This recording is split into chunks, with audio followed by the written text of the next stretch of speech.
예, 안녕하십니까. 오늘 이제 시황 마감 리뷰를 드릴 텐데요. 아직 뭐 미장이 시작되지 않았지만은, 오늘 이제 코스피 코스닥이 급락을 했습니다. 코스피가 1.5%, 코스닥이 마이너스 2.8% 급락을 했는데요. 지금 전반적인 흐름 좀 살펴보고, 또 우크라이나와 이제 러시아의 사태에 대해서도 제 개인적인 의견을 좀 드려보도록 하겠습니다. 어, 사실 뭐 우크라이나랑 우크라이나와 이제 러시아의 관계가 다들 뭐 아시겠지만은 이쪽이 유럽입니다. 유럽이고, 그죠? 이쪽이 러시아인데 이 사이에 이제 우크라이나가 있어요. 여기서 이제 러시아에서 천연가스가 가는데 요 관통되는 구간이 이제 우크라이나가 여길 놨기 때문에 이제 우크라이나 그 위치가 좀 평지입니다. 그래서 요 관통되는 그 천연가스 관으로 공급을 주냐 안 주냐로 이제 유럽에게 에너지 압박을 가한 거죠. 근데 그런 것들이 약간 친유럽의 성향을 띠려고 하자 러시아가 이제 반발을 한 것 중에 하나가 있고요. 또 이제 푸틴 대통령이 이제 개혁을 하면서 좀 지지율이 떨어지고 이런 면이 없지 않아 있었기 때문에 그런 것들로 상당히 이제 좀 시선을 돌리고자 하는 것들도 있습니다. 아시다시피 뭐 우크라이나가 러시아인이 꽤 있죠. 10몇 프로 있는 걸로 알고 있는데 어쨌건 간에 지금 이런 상황에서 전쟁의 이슈로 인해서 최근에 이제 반도체 종목들이 하락을 했고 장이 좋지 않습니다. 근데 뭐 따지고 보면은 뭐 옛날에도 많이 이제 전쟁이 일어났지만 과거 사례를 드는 건 좀 아닌 것 같고 이런 사태에서 이제 미국이 개입을 하면서 이런 불안감이 계속 고조가 되면 결국에는 중국만 좋은 꼴이 되는 거고, 미국은 이걸 빨리 하루빨리 청산을 해야 되는데, 어느 정도 시간을 끄는 이유 중에 하나는, 이런 것들로 인해서 원자재 가격이나 이런 것들이 급등을 하게 되고, 원유 가격이 급등하면서, 그런 핑계를 댈 수 있다는 거죠. 그리고, 그런 급등으로 인해서 러시아도, 원자재의 그 원유의 수혜를 또 입을 수 있기 때문에, 여러 가지 상충 관계, 이해관계에 따라서 이런 포지션이 있는 것 같다. 근데 여기서 뭐 3차 대전 뭐 이런 얘기도 하는데 저는 좀 그건 아니라고 보고요. 어차피 이런 상태에서 지금 주가가 많이 빠지는 이유가 여러분도 아시다시피 다 나왔습니다. 제 생각엔 그래요. 다 나왔어요. 어, 흔히 얘기하는 뭐 금리 인상 이게 어디까지 나왔냐면 지금 반영이 0.5%까지 이미 갈 거다라고 했고요. 그리고 금리 인상이 급하게 올린다. 이것까지 나왔습니다. 그 다음에 이제 러시아, 우크라이나 전쟁. 이것도 나왔어요. 이거 인플레이션. 뭐 연관된 거지만 이것도 나왔습니다. 그럼 이제 여기서 또 하나의 이슈는 어, 과도한 멀티플. 그러니까 주가가 많이 유동성을 올렸죠. 이게 다거든요. 지금 이제 또 있냐 이거예요. 제 생각에 또는 없다. 더 이상 뭐 팬데믹에 대한 이런 건 이슈는 없다. 그렇다면은 지금 모두가 생각하는 떨어지는 이유가 누구나 다 알고 있다면 주식 초보건 주식 고수건 전문가건 간에 모두가 똑같은 얘기를 하고 있다면은 그때가 어떻게 보면 단기적 저점이 가능할 거다. 제가 간과하지 말아야 될 것은 뭐냐면 이게 이런 식으로 떨어질 수 있어요. 이게 반등을 주긴 하지만 그래서 우리는 이거는 간과하지 말아야 됩니다. 이걸 제가 드리고 싶은 말씀 중에 하나고요. 전반적인 흐름을 보면은 지금 과대 낙폭되거나 바이오 종목들은 저번 주에 급락이 나왔죠. 그런 것들이 반등을 줬고요. 그리고 지금 뭐 HLB, 뭐 셀트리온 이런 것들도 전저점이거나 전저점이 무너진 종목들이 꽤 있습니다. 그리고 오늘 반도체 관련 종목들 중에서도 코스닥 보면은 뭐 LNF라든지 리노공업이라든지 뭐 이런 것들은 상당히 그래도 선방을 했었고 많이 떨어진 것들이 대부분 뭐 하나마이크론, SH반도체, 원희가 EPS 뭐 이렇게 쭉 많이 떨어졌습니다. 이런 것들이 있었고 바이오 종목들이 조금 강세를 보였고 뭐 5G 관련 종목들도 크게 좋지 않은 모습을 보여줬습니다. 대부분 다 떨어졌습니다. 떨어졌는데 여기서 주목해야 될 점은 지금 현재 위치에서 우리의 신용이라는 거예요. 신용도 한번 보도록 하겠습니다. 사실 신용 매매 동향을 봤을 때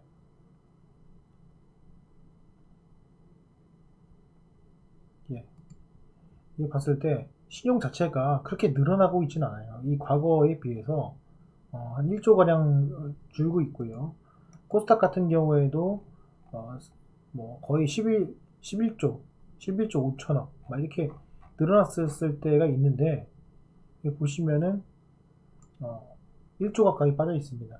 상당히 많이 빠진 상태예요.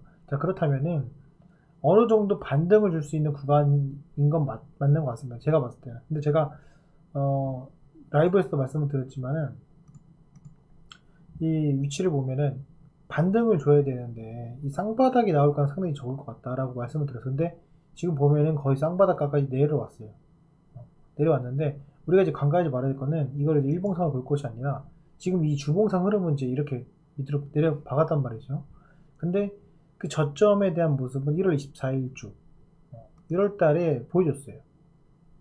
여기를 이제 2월 달에 밀리느냐 안 밀리냐의 차이이고 밀린다 안 밀린다는 사실은 월봉상에서 아주 중요한 역할을 합니다. 그래서 그런 것들을 봤을 때 지금 이번 달에 양복으로 돌아서는지 그러니까 즉 코스닥에서는 900포인트로 회복을 하는지 그리고 코스피 상으로는 지금 한 2750 정도 그 정도라도 돌아오는지가 지금 상당히 관건이지 않을까라는 것이 제 개인적인 생각이에요.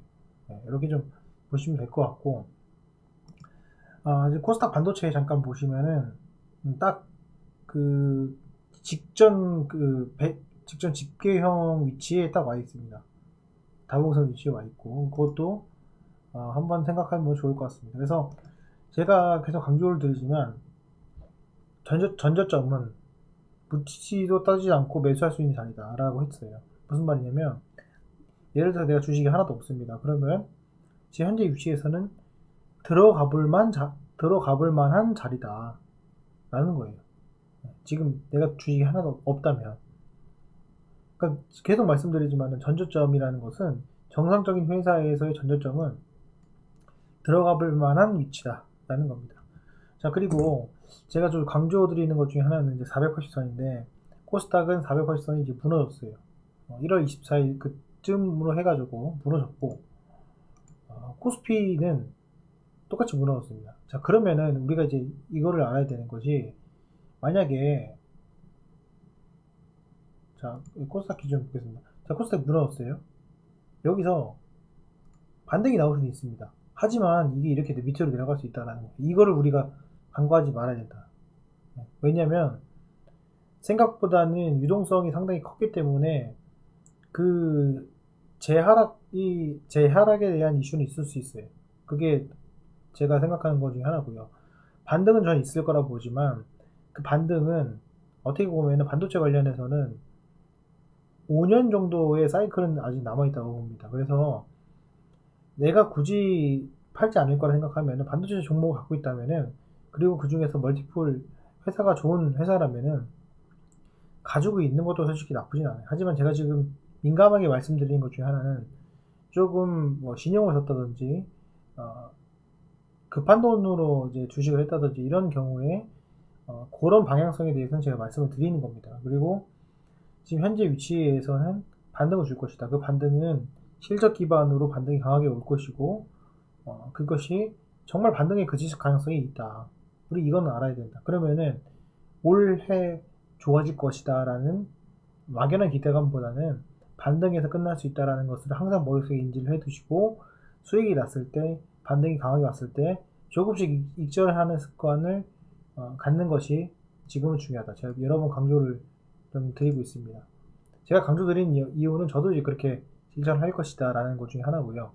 그나마 조금 다행인 것은 거래량이 줄고 있어요. 물론 뭐 구정 때문에 그럴 수도 있겠지만은 거래량이 좀 많이 줄고 있는 상태이고 그런 것들이 지금 현재 2020년도 7, 8, 9 횡보했던 장이 있죠.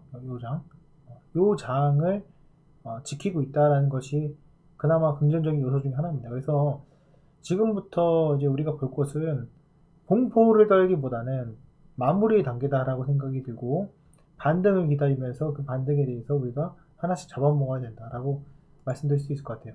오늘 당일 추이를 잠깐 보면요.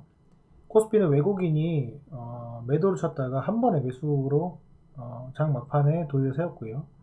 코스닥 같은 경우에도 외국인이 횡보를 치다가 마지막에 돌려 세웠어요. 이 돌려 세운 것의 기반은 기술주가 아니었다는 것이 특징이었고, 그렇다면 다시 한번 반등을 누렸을 때 기술주가 될 가능성이 있다는 것이 또 희망적인 것 중에 하나입니다. 일별 동향을 잠깐 보면은 코스닥 같은 경우에도 오늘 외국인 기관이 순매수를 했고요. 코스피 같은 경우에도 외국인 기관이 순매수를 했어요. 근데 개인이 털린 이유는 장 시작하자마자 개파락이 나오면서 투매가 먼저 나왔고, 그게 기술주에서 좀 꽤 많이 나왔기 때문에 이런 하락이 보여주지 않았나라고 생각이 됩니다. 그렇기 때문에 오늘 거래대금 보시면은 코스닥 같은 경우에는 6조예요. 어마어마하게 반토막이 났고요. 코스피 같은 경우에는 거래량 그래도 꽤 실렸습니다. 이것은 코스닥이 조만간 반등이라는 신호탄을 줄 것이다라는 것이 제 개인적인 생각입니다. 이 점 여러분 참조해 주시고, 오늘 좀 깁니다. 제가 대신에 중간 광고 제가 뺐으니까 끝까지 한번 들어보시면 좋을 것 같습니다. 그 다음에 투자자별 그 시가총액 상위 종목으로 한번 살펴보도록 하겠습니다. 코스피 같은 경우에는 하방으로 내려간 것들 중에서 이제 이슈가 됐던 건 두산중공 여기 있었고, 그 다음에 4%대가 이제 LG 에너지솔루션, 일진머티리얼스 이런 종목이 있었고, 이제 2차 전지가 거의 그 기술주 관련된 것들은 많이 떨어졌습니다. 그렇게 급락이 나왔고, 카카오 같은 경우는 반등을 주려고 했지만 추가 하락이 나왔습니다. 그리고 나머지 이마트, 시가총액 상위 종목들은 다 무너지는 그런 모습 보였고, 반도체 관련 종목들도 이렇게 무너졌습니다. 이렇게 나오죠. 그리고 코스닥을 잠깐 보면은 코스닥 같은 경우에는 되게 많이 떨어진 것들이 꽤 있는데, 특히 네페스 같은 경우에 좀 많이 떨어졌고, 어닝 쇼크에서 컴투스 이런 게 있었고, 특징적인 것도 좀 보면은 5G 관련된 종목들도 이제 서진 시스템 좀 많이 떨어졌고, 그렇게 볼 수 있고요. 테스나 종목도 4% 가까이 떨어졌고요. 메세이 반도체, 솔브레인 너나 할 거 없이 이렇게 떨어졌습니다. 이런 것들이 지금 거래량이 상당히 준 상태이고, 지금 이제 예를 들어서 최근에 SA 반도체도 말씀을 드리면은 신용을 좀 보도록 하겠습니다. 신용을 잠깐 보면은